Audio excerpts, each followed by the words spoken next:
선진국이라는 말은 잘 사는 나라라는 뜻이 아닙니다. 위기가 왔을 때 스스로를 지킬 수 있어야 하고 필요한 것을 직접 만들 수 있어야 하며 나라가 흔들려도 다시 일어설 수 있어야 합니다. 전쟁이 터져도 멈추지 않고 공급망이 끊겨도 대안을 찾으며 세계가 봉쇄해도 스스로 길을 여는 나라. 그것이 진짜 선진국입니다. 대한민국은 이 모든 조건을 하나씩 통과해온 나라입니다. 팬데믹이 왔을 때, 기술이 차단됐을 때, 세계가 지켜보는 가운데 한국은 답을 내놓았습니다. 이 영상은 왜 한국이 선진국인지, 왜 한국이 강한 나라인지, 그리고 세계가 왜 한국을 다시 보기 시작했는지를 이야기합니다. 하버드 교수 한 사람의 30년 연구가 결국 도달한 결론입니다. 나는 에드워드 하딩이다. 하버드 케네디 스쿨에서 22년째 국제안보와 국가 경쟁력을 가르치고 있고, 그 전에는 나토 전략자문과 미국 국방부 정책자문을 거쳤다. 투자 시장에선 내 평가를 기준으로 수천억 달러가 움직인다는 말을 듣는다. 과장이 아니다. 하딩이 위험하다고 하면 투자가 멈추고 안전하다고 하면 자본이 움직인다는 말이 업계에 있을 정도니까. 그런 내게 30년 경력 중 가장 어려운 질문이 주어졌다. 교수님, 이 나라 빼셔야 합니다. 회의실에 긴장이 돌았다. 스크린에 떠있는 17개국 리스트. 그중 하나에 빨간 줄이 그어져 있었다. 나는 그 이름을 천천히 읽었다. 한국? 네. 동맹 의존도가 너무 높고 지정학적 리스크도 상당합니다. 반자는 마르쿠스 슈타인이었다. 독일 출신 경제학자. 유럽 투자기관들의 신뢰를 받는 사람이었다. 그의 말은 항상 논리적이었고 대부분은 옳았다. 근거 자료는 보셨습니까? 내가 물었다. 슈타인은 잠시 망설이다 고개를 끄덕였다. 봤습니다. 그러나 숫자만으로 판단하긴 이릅니다. 한국은 중견국입니다. 강대국 리스트에 넣기엔 아직 결정된 건 아무것도 없습니다. 나는 그렇게 말하며 노트북을 열었다. 2024년 가을이었다. 세계는 동시다발적 위기 속에 있었다.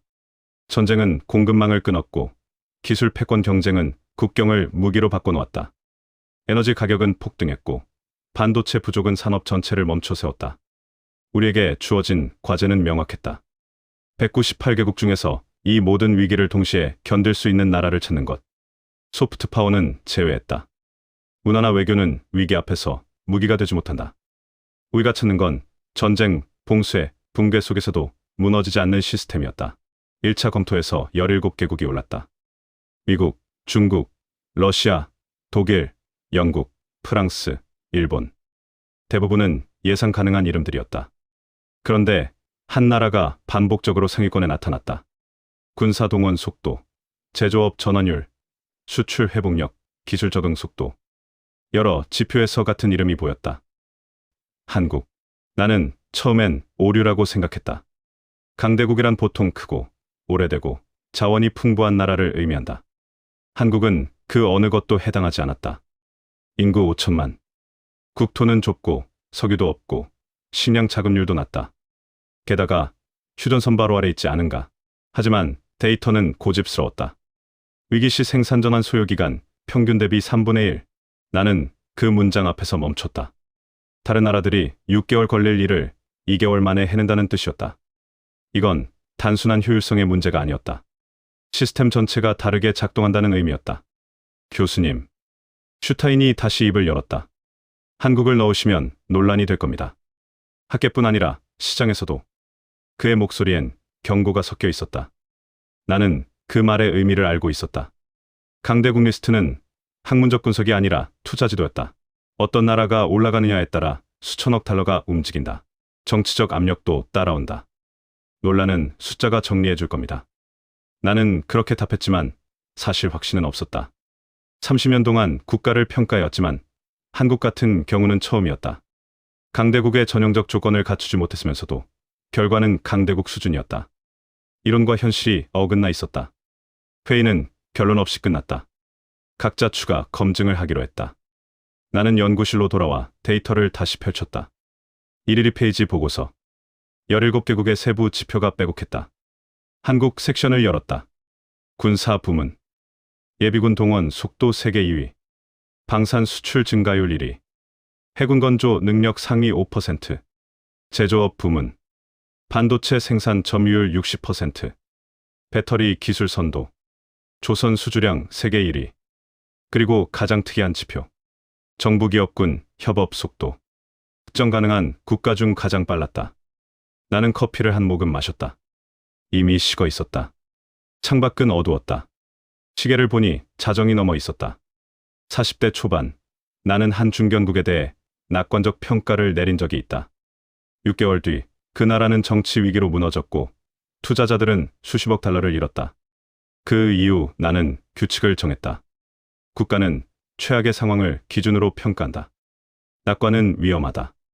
그런데 지금 내 앞에 데이터는 낙관을 요구하고 있었다. 아니, 정확히 말하면 기존 공식을 버리라고 말하고 있었다. 나는 마우스를 움직였다. 한국 이름 옆에 빨간 줄을 그으려다가 손을 멈췄다. 이 숫자들이 정말 오류일까? 아니면 내가 놓치고 있는 게 있는 걸까? 밖에서 비가 내리기 시작했다. 나는 노트 한쪽에 짧게 적었다. 한국, 추가 조사 필요. 그리고 보고서를 저장하지 않은 채로 창을 닫았다. 아직 결정할 때가 아니었다. 하지만 한 가지는 분명했다. 이 분석은 예상보다 복잡해지고 있었다. 다음 날 아침 슈타인에게서 이메일이 왔는데 제목은 한국 관련 추가 자료라로 간단했지만 첨부 파일을 열어보니 32페이지에 달하는 분석 문서였다. 정치 불안정 지수부터 시작해서 북한 리스크 평가, 동맹 의존도 분석까지 한국이 가진 구조적 약점들을 빠짐없이 정리한 내용이었고 마지막 페이지의 결론은 명확했다. 한국은 인상적이나 구조적 취약성이 크다. 강대국, 기준 미달. 나는 천천히 문서를 읽어 내려가면서 고개를 끄덕였는데 사실 틀린 말은 아니었기 때문이었다. 한국은 안보를 미국에 의존하고 있고 에너지는 거의 전량을 수입하며 정치는 종종 시끄럽고 무엇보다 휴전선 바로 아래에 수도가 있지 않은가. 이 나라를 강대국 리스트에 넣는다는 건 분명 논란을 불러올 수밖에 없었다. 그런데 문서를 다시 보니 이상한 점이 있었다. 슈타인의 보고서엔 숫자가 거의 없었던 것이다. 정확히 말하면 내가 전날 밤 확인했던 그 데이터들이 통째로 빠져 있었다. 위기 시 생산 전환율이나 군사 동원 속도, 기술 적응력 같은 지표들. 한국이 상위권에 올라 있던 바로 그 숫자들이 언급조차 되지 않았던 것이다. 나는 전화를 걸었다. 마르쿠스, 자료 잘 받았습니다만 궁금한 게 있습니다. 제조업 전환율 데이터는 왜 빠진 겁니까? 수화기 너머로 잠시 침묵이 흘렀고 슈타인은 조심스럽게 대답했다. 그건 팬데믹, 시기의 예외적 상황에서 나온 결과라고 봅니다. 정상적인 비교 기준으로 삼기엔 무리가 있지 않겠습니까? 그렇다면 군사 동원 속도는요? 그것도 예외입니까? 징병제 국가니까 당연히 빠를 수밖에 없죠. 다른 나라들과 직접 비교하기는 어렵다고 생각합니다. 그의 논리는 일견타당해 보였지만 나는 뭔가 석연치 않은 느낌을 지울 수가 없었다. 예외적 상황이라는 건 사실 위기 대응 능력을 평가하는 이번 프로젝트에선 오히려 가장 중요하게 봐야 할 부분 아닌가. 우리가 찾고 있는 건 평상시에 안정적인 나라가 아니라 비상시에도 무너지지 않는 나라였으니까. 마르쿠스, 한 가지만 더 묻겠습니다. 이 보고서를 작성하기 전에 원본 데이터를 직접 확인해 보셨습니까? 물론입니다. 다만 해석이 다를 뿐이죠. 해석이 다르다. 나는 그 말을 되뇌며 전화를 끊었다. 같은 숫자를 보고도 정반대의 결론에 도달할 수 있다는 건 흥미로운 일이었다. 문제는 누구의 해석이 맞느냐였다. 나는 책상 서랍에서 3주 전 받았던 원본 보고서를 꺼냈다. 198개국을 대상으로 한 1차 평가 자료였는데 각국의 위기 대응 사례들이 시간 순서대로 정리되어 있었다. 나는 한국 섹션을 펼쳤다. 2020년 팬데믹. 다른 나라들이 봉쇄와 혼란에 빠져 있을 때 한국은 3주 만에 대량 검사 체계를 구축했다. 2021년 요소수 대란. 중국의 수출 중단으로 물류가 마비될 위기였지만 정부와 기업이 48시간 만에 대체 공급선을 확보했다. 2022년 반도체 장비 수출 규제. 미국과 중국 사이에서 선택을 강요받는 상황이었으나 6개월 만에 독자 기술 개발 로드맵을 완성했다. 이게 예외인가 아니면 패턴인가? 나는 다른 나라들의 사례도 펼쳐서 비교해보았다. 독일은 에너지 위기에 2년이 걸렸고 프랑스는 노동개혁에 5년째 진통 중이었으며 일본은 반도체 산업 재건을 10년 계획으로 추진하고 있었다. 미국조차 인프라 법안 하나 통과시키는데 3년이 넘게 걸렸다. 그런데 한국은 달랐다. 위기가 터지면 결정이 빨랐고, 결정이 나면 실행이 즉각 따라왔으며, 시행 과정에서 문제가 생기면 수정안이 동시에 가동되었다. 이건 단순히 빠른 게 아니라 시스템 자체가 다르게 설계되어 있다는 의미였다. 나는 노트에 한 줄을 적었다. 한국, 예외인가, 시스템인가. 그리고 그 아래에 또 한 줄을 추가했다. 강대국의 정의를 다시 봐야 하는가. 창밖으로 학생들이 지나가는 게 보였다. 젊고 자신감 넘치고 미래를 의심하지 않는 얼굴들이었다. 나도 한때는 저랬다. 이론을 믿었고 공식을 신뢰했으며 세상은 예측 가능하다고 생각했다. 하지만 지금은 알고 있었다. 세상은 우리가 만든 공식대로 움직이지 않는다는 것을. 그리고 때로는 공식이 틀렸다는 걸 인정하는 게 학자의 의무라는 것을. 나는 슈타인의 보고서를 옆으로 밀어두고 원본 데이터를 다시 펼쳤다. 이번엔 지우려 하지 않고 제대로 들여다보기로 했다. 한국이라는 이름이 왜 자꾸 나타나는지 그 이유를 찾기 위해서. 일주일 후 우리는 비교 방법론을 바꾸기로 했다. 단순히 GDP나 군사력 같은 정적 지표만 볼 게 아니라 위기 대응의 시간을 측정하자는 제안이었고, 나를 포함한 대다수가 동의했다. 위기 발생부터 대응 결정까지 걸린 시간, 결정부터 실행까지 걸린 시간, 그리고 실행 과정에서 수정이 이루어지는 속도까지. 같은 기준으로 17개국을 다시 평가하면 더 명확한 그림이 나올 거라 생각했다. 결과는 2주 후에 나왔다. 회의실 스크린에 그래프가 떴을 때 방 안이 조용해졌다. 대부분의 나라들은 예상 범위 안에 있었다. 미국은 결정이 느렸지만 실행 규모가 컸고, 중국은 결정은 빨랐으나 투명성이 낮았으며, 유럽 국가들은 조율 과정에서 시간이 걸렸다.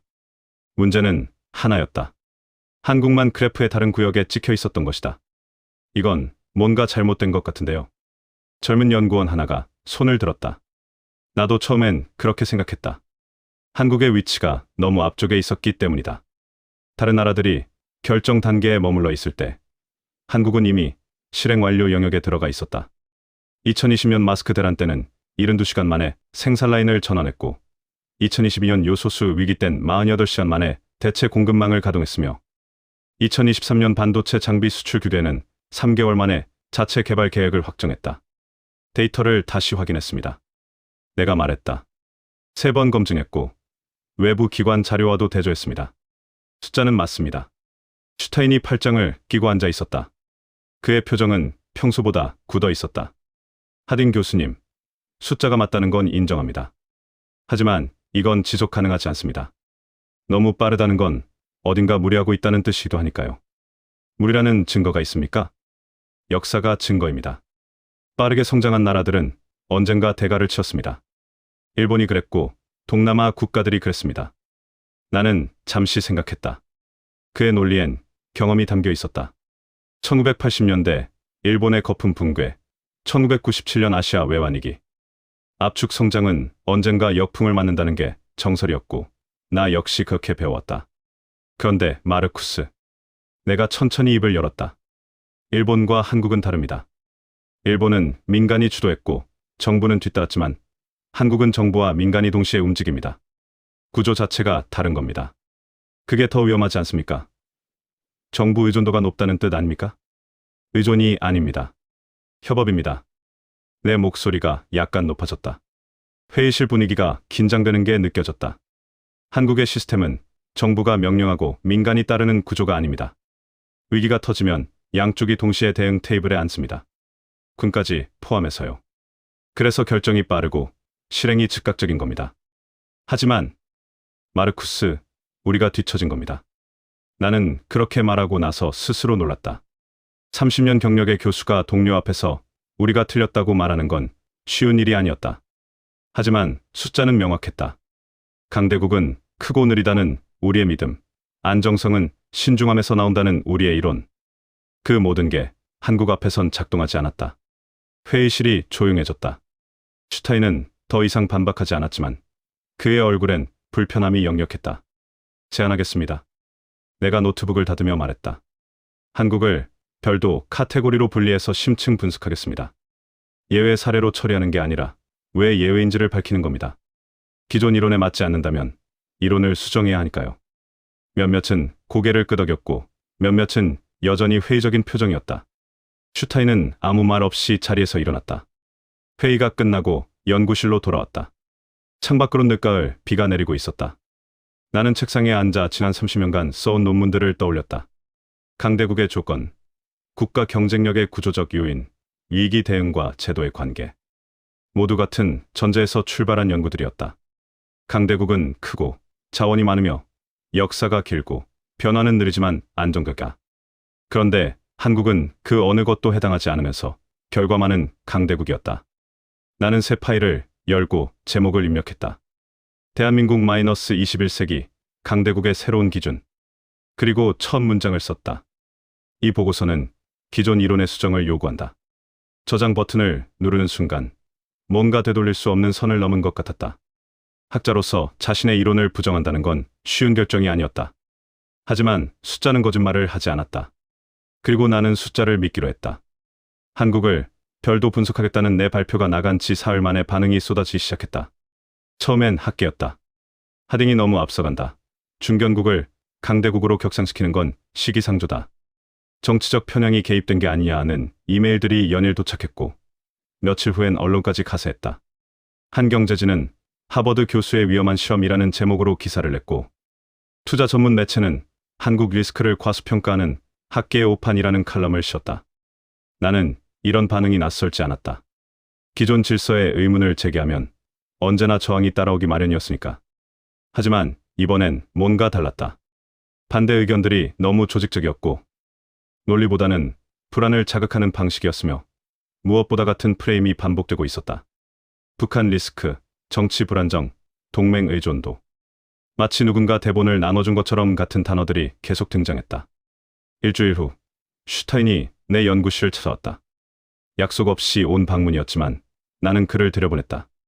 그는 문을 닫고 의자에 앉더니 조용히 입을 열었다. 하딩 교수님, 솔직하게 말씀드리겠습니다. 이건 학문의 문제가 아닙니다. 무슨 뜻입니까? 시장입니다. 우리가 어떤 나라를 강대국 리스트에 올리냐에 따라 수천억 달러가 움직입니다.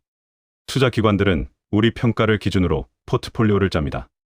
한국을 올리면 다른 나라의 등급이 상대적으로 내려가고 그건 실물 경제에 영향을 미칩니다. 나는 그를 가만히 바라봤다. 그의 목소리엔 경고가 아니라 협박에 가까운 뭔가가 섞여 있었다. 그래서 숫자가 맞아도 무시하자는 겁니까? 숫자 해석은 여러 가지입니다. 같은 데이터를 보고도 다른 결론을 낼 수 있지 않습니까? 그건 해석이 아니라 왜곡입니다. 내 목소리가 차갑게 나왔다.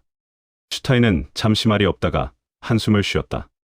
교수님, 저도 학자입니다. 진실을 추구해야 한다는 건 압니다. 하지만 우리가 내놓는 결론은 학술지에만 머물지 않습니다. 정책이 되고 투자가 되고 때론 전쟁의 근거도 됩니다. 그 책임을 감당할 수 있습니까? 제 책임은 숫자에 충실한 겁니다. 그 이후는 제 권한받기입니다. 슈타인은 더 이상 말하지 않고 일어섰다. 문을 나가기 전에 그가 돌아서며 한마디 더 했다. 후회하지 않으시길 바랍니다. 그가 나간 후 나는 한동안 멍하니 앉아 있었다. 학자로 살면서 이런 종류의 압력은 처음이었다. 정치적 압력도, 학문적 논쟁도 아닌 시장과 이해관계가 직접 개입하는 상황. 이건 분석이 아니라 전쟁에 가까웠다.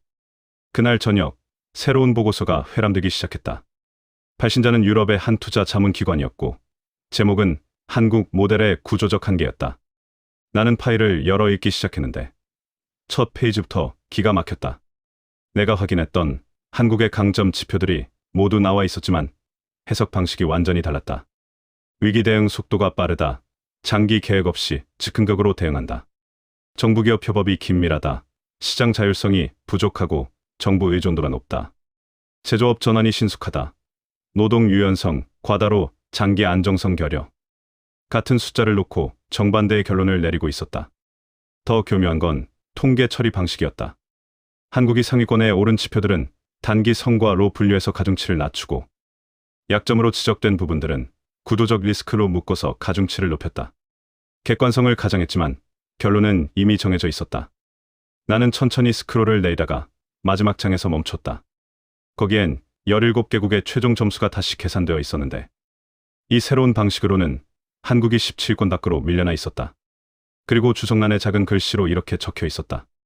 본 분석은 마르쿠스 슈타인 박사의 자문을 받았음. 나는 노트북을 닫았다. 분노보다는 씁쓸함이 먼저 왔다. 30년을 같은 분야에서 일해온 동료가 학문이 아니라 결론을 먼저 정해놓고 숫자를 끼워 맞추고 있었던 것이다. 다음날 아침 나는 전체 이메일을 보냈다. 제목은 간단했다. 반박문, 객관성이라는 이름의 왜곡. 본문엔 어제 본 보고서의 통계 조작 방식을 조목조목 지적했고 원본 데이터와 비교했으며 마지막엔 이렇게 썼다. 결론을 먼저 정하고 숫자를 끼워 맞추는 건 학문이 아닙니다. 이건 사기입니다. 발송 버튼을 누르는 순간 이제 되돌릴 수 없다는 걸 알았다. 동료들과의 관계도 학계에서의 입지도 어쩌면 내 커리어 전체가 위험해질 수 있었다. 하지만 선택지는 없었다. 숫자가 맞다면 세상이 틀린 것이다. 그리고 나는 숫자를 믿기로 결정했었다. 내 반박문이 나간 지 이틀 후 상황이 예상치 못한 방향으로 흘러갔다. 한국 정부가 대규모 국책 프로젝트를 발표한 것이다. 차세대 반도체 생산시설, 우주 발사체 개발, 핵융합 실증로 건설, 이 세 가지를 동시에 추진하겠다는 계획이었는데 발표문을 읽는 순간 나는 불안감을 느꼈다. 너무 많았다. 아무리 시스템이 훌륭해도 동시다발적으로 이런 초대형 프로젝트를 진행한다는 건 무리였다. 더 큰 문제는 타이밍이었다. 마침 우리 프로젝트의 최종 평가 시점과 겹쳐 있었던 것이다. 한국 정부가 의도했든 안 했든 이건 사실상 실시간 시험대가 되어버렸다.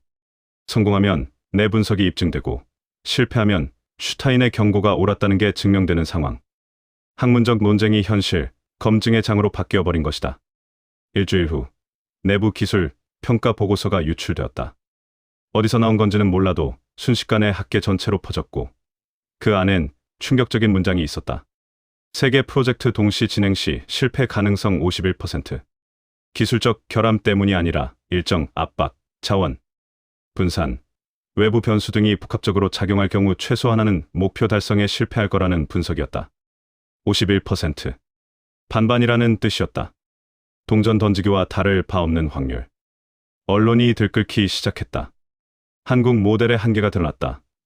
과도한 자신감이 부른 위기, 압축 성장의 대가를 치르는 중이라는 제목들이 쏟아졌고 특히 투자, 전문 매체들은 실패를 기정사실처럼 다루기 시작했다. 아직 아무 일도 일어나지 않았는데 이미 실패 시나리오가 소비되고 있었던 것이다. 내 이메일함도 폭발했다. 보였습니까? 이제라도 평가를 제고하시죠. 51%면 사실상 도박 아닙니까? 라는 메시지들이 연일 쌓였고 심지어 몇몇 동료들은 노골적으로 경고했지 않았냐는 투로 연락해왔다. 슈타인은 따로 메시지를 보내지 않았지만 그럴 필요도 없었다. 상황 자체가 그의 주장을 대변하고 있었으니까. 나는 아무 답장도 하지 않았다. 대신 한국 프로젝트의 진행 상황을 추적하기 시작했다. 공식 발표 자료, 기술 보고서, 언론 인터뷰, 전문가 분석까지 모든 자료를 모았다. 변화하려는 게 아니었다. 기록하려는 것이었다. 성공하든 실패하든 과정을 제대로 봐야 한다고 생각했다. 그러던 어느 날 밤, 나는 책상 앞에 앉아 20년 전 파일을 꺼내 들었다.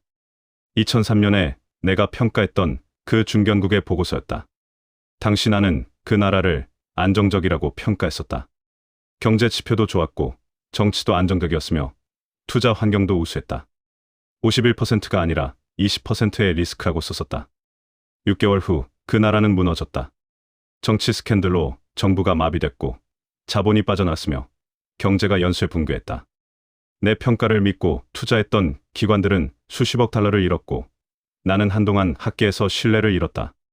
그 이후로 나는 규칙을 정했었다. 국가는 최악의 시나리오를 기준으로 평가한다. 낙관은 위험하다. 그런데 지금 나는 또다시 한 나라에 대해 낙관적 평가를 내리고 있었다. 아니, 정확히는 낙관이 아니라 데이터 기반 판단이라고 믿고 싶었지만 결과적으론 같았다. 한국이 실패하면 나는 또다시 틀린 것이고 20년 전의 실수가 반복되는 것이었다. 51%. 그 숫자가 머릿속에서 맴돌았다. 반은 성공, 반은 실패. 나는 어느 쪽에 서 있는 걸까? 새벽 2시가 넘어서야 나는 노트북을 열었다. 한국 프로젝트 관련 폴더를 만들고 지금까지 모은 자료들을 정리하기 시작했다. 진행 일정, 기술 목표, 투입 자원, 예상 변수들. 그리고 마지막 파일 하나를 더 만들었다. 제목은 실패 시 분석이었다. 만약 한국이 정말 실패한다면 그 이유가 무엇인지, 내 판단 어디가 틀렸는지, 앞으로 어떻게 수정해야 하는지를 미리 정리해두는 파일이었다. 학자라면 자기 오류 가능성도 기록해야 한다고 생각했다. 하지만 저장 버튼을 누르지는 못했다. 손가락이 키보드 위에서 멈춰 있었다. 이 파일을 저장하는 순간 나는 실패를 전제한다는 뜻이 되니까. 그건 한국에 대한 배신 같았고 동시에 내 판단에 대한 배신이기도 했다. 결국 나는 파일을 닫았다. 아직 아무 일도 일어나지 않았다. 판결은 내려지지 않았다. 창밖으로 동이 트기 시작했다. 나는 커피를 한 잔 더 내리고 책상 위 데이터를 다시 펼쳤다. 51%든 49%든 숫자는 아직 확정되지 않았다. 그리고 나는 기다리기로 했다. 결과가 나올 때까지. 세계 프로젝트가 본격 가동된 지 2달째. 첫 번째 위기가 터졌다. 반도체 생산시설 건설 현장에서 핵심 장비 납품이 지연된 것이다. 유럽 제조사의 파업 때문이었는데 대체 공급처를 찾으려면 최소 3개월은 걸린다는 게 업계 상식이었다. 언론은 즉각 반응했다. 첫 번째 균열. 예상된 실패의 시작이라는 제목들이 쏟아졌고 슈타인은 내게 짧은 메시지를 보냈다. 시작됐군요. 나는 대답하지 않고 한국 측 대응을 지켜봤다.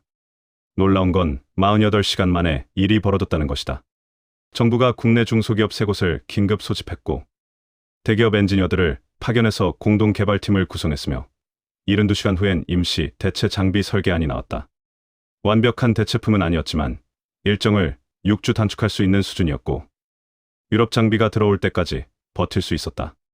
회의는 없었다. 승인 과정도 보이지 않았다. 그냥 문제가 확인되고 대응팀이 구성되고 솔루션이 시행됐다. 마치 이미 매뉴얼이 있었던 것처럼. 두 번째 위기는 한 달 후 왔다. 우주 발사체 프로젝트에서 핵심 부품 테스트가 실패한 것이다. 기술적 결함이었고 재설계가 필요했으며 일정이 최소 4개월 밀린다는 게 전문가들의 판단이었다. 이번엔 정말 끝이라고 생각했다. 2개 프로젝트가 동시에 지연되면 51% 실패의 확률은 현실이 되는 것이었다. 그런데 한국 측 발표는 달랐다. 실패를 인정하되 책임 공방은 없었고 재설계팀과 일정 단축팀이 동시에 가동됐으며 3주 후엔 수정된 로드맵이 나왔다. 놀라운 건 다른 두 프로젝트 인력 일부를 우주 발사체 쪽으로 한시적으로 재배치했다는 것이다. 전체 일정은 2개월만 늦춰지고 나머지는 원래 계획대로 진행한다는 내용이었다. 나는 그 보고서를 읽으면서 뭔가 이상하다는 걸 느꼈다. 이건 위기 대응이 아니라 위기 관리였다. 실패를 막으려는 게 아니라 실패를 계산하고 있었던 것이다. 나는 비교 자료를 찾기 시작했다. 다른 나라들은 비슷한 상황에서 어떻게 대응했는지. 독일의 공항 건설 프로르트는 부품 하나 지연으로 전체 일정이 2년 밀렸고 미국의 우주 프로그램은 기술 실패 후 재설계에 18개월이 걸렸으며 일본의 반도체 공장은 장비 납품 문제로 착공 자체가 무기한 연기했다. 선진국이라 불리는 나라들도 예외 없이 회의하고 조율하고 승인받고 다시 회의하는 과정을 거쳤다. 한국은 달랐다. 회의 기록이 거의 없었다. 대신 실행 기록만 있었다.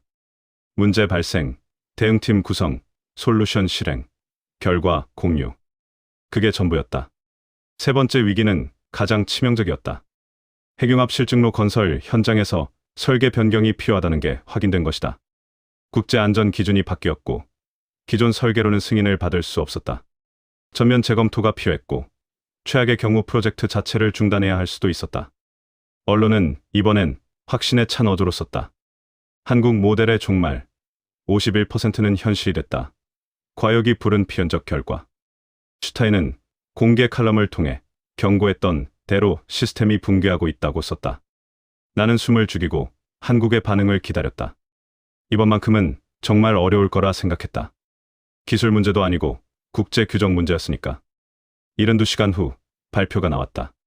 설계 변경안 완성, 국제 전문가 자문단 구성, 안전 기준 재검토 동시 진행. 그리고 놀라운 문장 하나. 일정 변경 없음. 나는 그 보고서를 3번 읽었다. 설계를 바꾸면서 일정을 유지한다는 게 말이 되는가? 그런데 세부 내용을 보니 이해가 됐다. 설계 변경이 필요한 부분만 분리해서 별도 트랙으로 진행하고 나머지는 원래대로 계속 진행한다는 것이었다. 순차적이 아니라 병렬적으로 움직이고 있었던 것이다. 그날 밤 나는 오랫동안 창밖을 바라봤다. 30년간 배워온 이론들이 머릿속에서 하나씩 무너지고 있었다. 강대국은 크고 느리다. 안정성은 신중함에서 나온다. 위기엔 시간이 필요하다. 그 모든 명제가 한국 앞에선 작동하지 않았다. 한국은 실패하지 않는 나라가 아니었다. 실패를 방치하지 않는 나라였다. 문제가 생기면 멈추는 게 아니라 문제를 분리하고 해결팀을 투입하고 나머지는 계속 진행했다. 이건 기적이 아니라 훈련이었다. 시스템이었다. 나는 노트북을 열고 한 문장을 적었다. 강대국의 정의를 다시 써야 한다. 결과 발표까지 2주가 남아 있었다. 세상은 아직 실패를 기다리고 있었지만 나는 이미 알고 있었다. 이 나라는 우리가 생각하는 방식으로 움직이지 않는다는 것을. 발표는 2025년 2월 12일 오전 10시로 예정되어 있었다. 장소는 하버드 케네디 스쿨 대강당이었고 200명이 넘는 학자, 언론인, 투자 전문가들이 모였다. 나는 연단 뒤편에 서서 청중석을 바라봤다. 대부분의 얼굴엔 기대보다는 확신이 서려 있었다. 한국 프로젝트가 부분적으로나마 실패했을 거라는 확신. 지난 2달간 언론이 만들어낸 분위기였다. 슈타인도 앞쪽에 앉아 있었다. 그는 노트북을 펼쳐놓고 뭔가를 적고 있었는데 아마 실패 시나리오에 대한 논평을 미리 준비하는 것 같았다. 며칠 전 그는 한 투자 매체와의 인터뷰에서 한국 모델의 한계가 이번에 명확히 드러날 것이라고 말했었다. 발표 5분 전 내 휴대폰에 메시지가 왔다. 한국 측 최종 결과 요약본이었다. 나는 화면을 보고 잠시 숨을 멈췄다. 그리고 천천히 숨을 내쉬었다. 정시의 발표가 시작됐다. 사회자가 프로젝트 개요를 설명했고 경과 보고가 이어졌으며 마침내 결과 발표 순서가 왔다.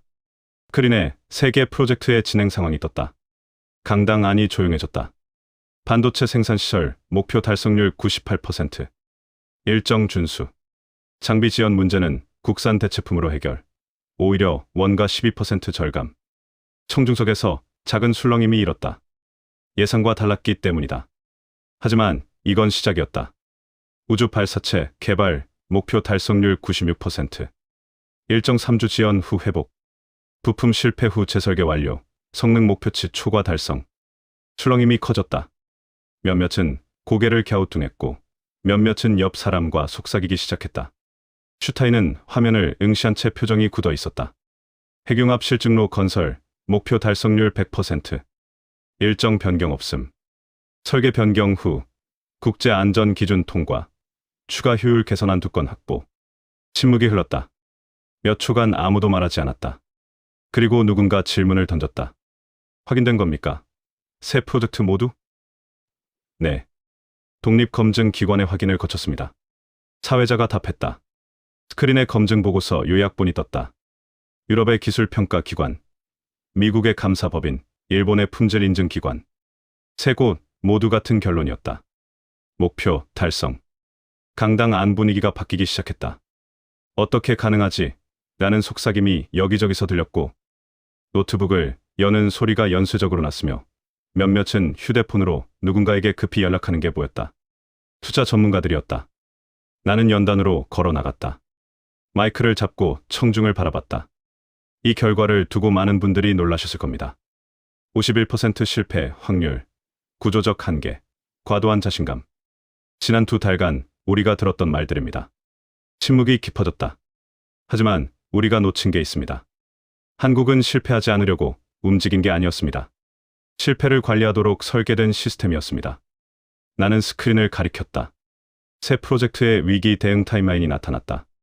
장비 지연 48시간 만에 대체한, 부품 실패 72시간 만에 재설계팀 구성, 설계 변경, 일주일 만에 국제 기준 통과. 이건 운이 아닙니다. 훈련입니다. 청중석 여기저기서 고개가 끄덕여졌다. 하지만 슈타인은 여전히 굳은 표정이었다. 교수님. 슈타인이 손을 들었다. 나는 그에게 발언권을 줬다. 이번 성공은 인정합니다. 하지만 이게 지속 가능한지는 별개 문제 아닙니까? 한두 번은 가능해도 매번 이럴 수는 없을 겁니다. 그래서 우리가 조사했습니다. 나는 다음 슬라이드를 넘겼다. 한국의 지난 5년간 국책 프로젝트 성공률 그래프가 나타났다. 2020년부터 2024년까지 총 17개 대형 프로젝트. 성공률 94%. 평균 일정 준수율 89%. 이건 한 번의 예외가 아닙니다. 패턴입니다. 강당이 다시 조용해졌다. 슈타인은 더 이상 반박하지 않았다.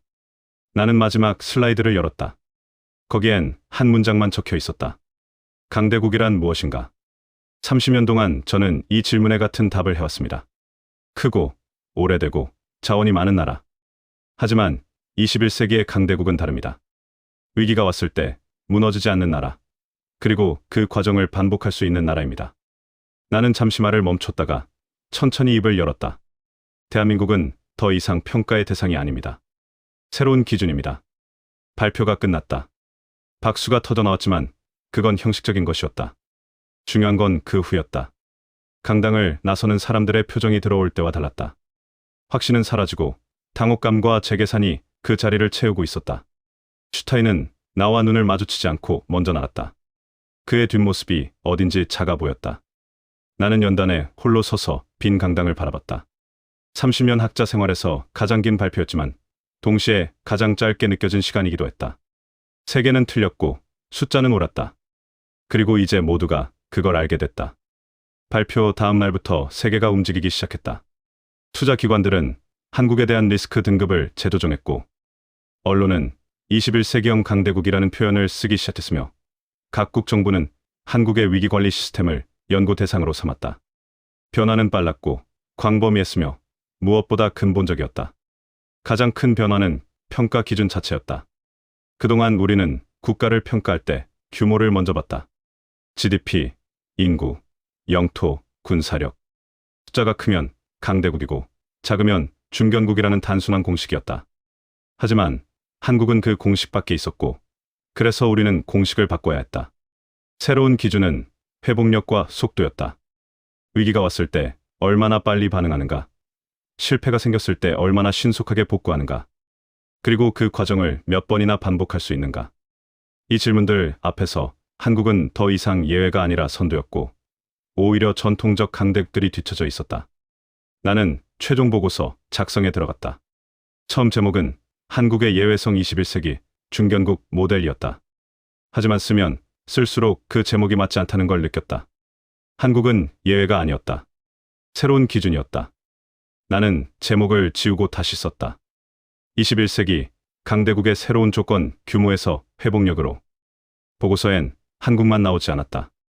17개국 전체가 새로운 기준으로 재평가됐고, 순위가 바뀌었으며 몇몇 나라는 제외됐고 몇몇 나라는 새로 추가됐다. 하지만 가장 큰 변화는 한국의 위치였다. 논란의 17번째에서 확정된 상위 5위권으로. 3월 중순, 보고서 초안이 동료들에게 회람됐다. 반응은 예상보다 조용했다. 반대도, 찬성도 격렬하지 않았다. 그냥 받아들여지고 있었다. 숫자가 명확했고 논리가 탄탄했으며 무엇보다 현실이 이미 증명했기 때문이었다. 슈타인에게서도 회신이 왔다. 짧았다. 수고하셨습니다. 그게 전부였다. 사과도 인정도 아닌 그냥 끝이라는 의미였다. 나는 답장하지 않았다. 할 말이 없었다. 4월 초 최종 보고서가 발간됐다. 학계뿐 아니라 투자기관, 정부, 언론에 배포됐고 일주일 만에 주요 경제지 일면에 실렸다. 강대국 재정에 한국 새로운 기준으로 부상, 21세기 국가 경쟁력의 조건. 제목들은 달랐지만 메시지는 같았다. 세계는 한국을 다시 보기 시작했다. 배워야 할 대상으로, 협력해야 할 파트너로, 변방이 아니라 핵심 전략 지역으로. 그리고 그 시선의 변화는 단순히 한국에 대한 것만이 아니었다. 우리가 국가를 바라보는 방식, 강대국을 정의하는 기준, 21세기를 이해하는 틀 전체가 바뀌고 있었던 것이다. 5월 어느 날, 나는 연구실을 정리하다가 6개월 전 파일을 발견했다. 첫 회의록이었다. 한국 제외 검토라고 적힌 메모가 눈에 들어왔다. 나는 그 메모를 한참 바라보다가 조용히 웃었다. 제외하려던 나라가 이제 기준이 되어 있었다. 창밖으론 봄비가 내리고 있었다. 학생들이 우산을 쓰고 지나가는 게 보였다. 젊고 미래를 향해 걸어가고 자신들이 배울 세계가 이미 바뀌었다는 걸 아직 모르는 얼굴들이었다. 나는 노트북을 열고 마지막 문장을 적었다. 나는 이 나라를 평가하러 왔다. 그러나 평가받은 건 나였다. 그리고 파일을 저장했다. 30년 학자 생활 중 가장 짧지만 가장 무거운 문장이었다. 강대국이란 무엇인가? 이제 나는 안다. 크기가 아니라 회복력이고 역사가 아니라 적응력이며 자원이 아니라 시스템이다. 그리고 대한민국은 그 모든 것의 증명이었다. 나는 30년 동안 강대국을 연구해왔다. 대부분은 크고 느리고 무거웠으며 그래서 안정적이라고 믿어졌다. 한국은 달랐다. 이 나라는 실패하지 않기 위해 움직이는 나라가 아니라 실패를 관리하기 위해 훈련된 나라였고 위기를 두려워하는 대신 위기를 계산하는 시스템을 가지고 있었다. 강대국이란 무엇인가? 이제 나는 안다. 땅이 넓거나 인구가 많은 나라가 아니라 위기가 왔을 때 무너지지 않는 나라. 그리고 그 과정을 몇 번이고 반복할 수 있는 나라다. 규모가 아니라 회복력이고 자원이 아니라 속도이며 역사가 아니라 시스템이다. 그리고 대한민국은 그 모든 것의 증명이었다. 이제 나는 이렇게 기록한다. 대한민국은 더 이상 평가의 대상이 아니다. 21세기 강대국의 새로운 기준이다. 에드워드 하딩, 하버드 케네디 스쿨 교수.